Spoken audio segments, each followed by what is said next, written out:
যারা পুলিশের চাকরি করেন তাদের যে ডিসিপ্লিনারি রুলস থাকে, যে আইন মোতাবেক ওরা এই চাকরিতে আছে, সেই আইনে বলা আছে যে তারা কোনো পলিটিক্যাল পার্টি দ্বারা ইনফ্লুয়েন্স হবেন না।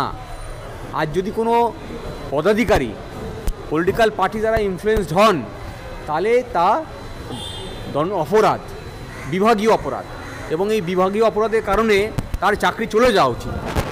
কিন্তু এই যারা বিচার করবেন, এই বিচারক যদি নিরপেক্ষ না হন, এই বিভাগীয় তদন্তের যে ক্ষেত্রে যে বিচারক বলছি তার কথা বলছি, আদালতের নিরপেক্ষতা নিয়েও এখন প্রশ্ন ওঠে, বিভাগীয় তদন্তের ক্ষেত্রে একই। ফলে পুরো ব্যবস্থাপনাটা ভেঙে পড়তে চলেছে।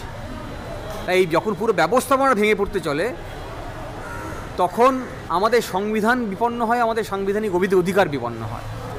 আর এই সংবিধান ভারতবর্ষের নাগরিকের তৈরি, তাই ভারতবর্ষের নাগরিকের দায়িত্ব হচ্ছে তাদের সংবিধানকে রক্ষা করা। আনিস খানকে হামলা করেছিল জোনা কয়েক পুলিশ, আবু সিদ্দিকীকে জোনা কয়েক পুলিশ হামলা করেছিল। পুলিশ পুরো পশ্চিমবঙ্গের পুলিশ কিন্তু নয়। সেই জায়গায় সরকার এবং যারা প্রশাসনে রয়েছে তারা এই 2-4 জনকে পুলিশকে উপযুক্ত শাস্তি দিয়ে একটা দৃষ্টান্তস্থাপন করতে পারত। সেই জায়গায় কার্যত দেখতে পাচ্ছি যে শাসক দল এইসব অপরাধী পুলিশদের পাশে দাঁড়িয়ে যায় এবং বিচার ব্যবস্থাকে ঘোলা করে দেয়। সেই জায়গায় মানুষের যে ন্যায়পালিকার উপরে এবং প্রশাসনের উপরে আস্থা মানে ক্রমশই হারিয়ে যাচ্ছে। কী বলবেন প্রশ্ন?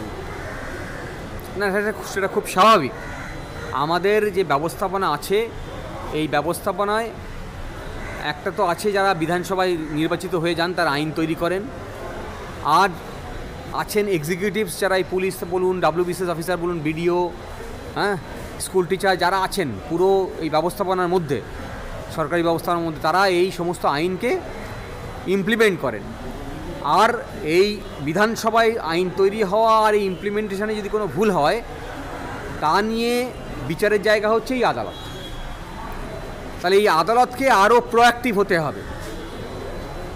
একদিকে যেমন বললাম জনগণকে সজাগ থাকতে হবে, এই আদালতকে আরও বেশি প্রোঅ্যাক্টিভ হতে হবে, এবং আদালতই পারে এই মানুষের যে আস্থা হারিয়ে যাচ্ছে দিন দিন, এই প্রেক্ষিতে আবার মানুষের আস্থা ফেরাতে উপযুক্ত রায় দিয়ে, এবং যারা অপরাধ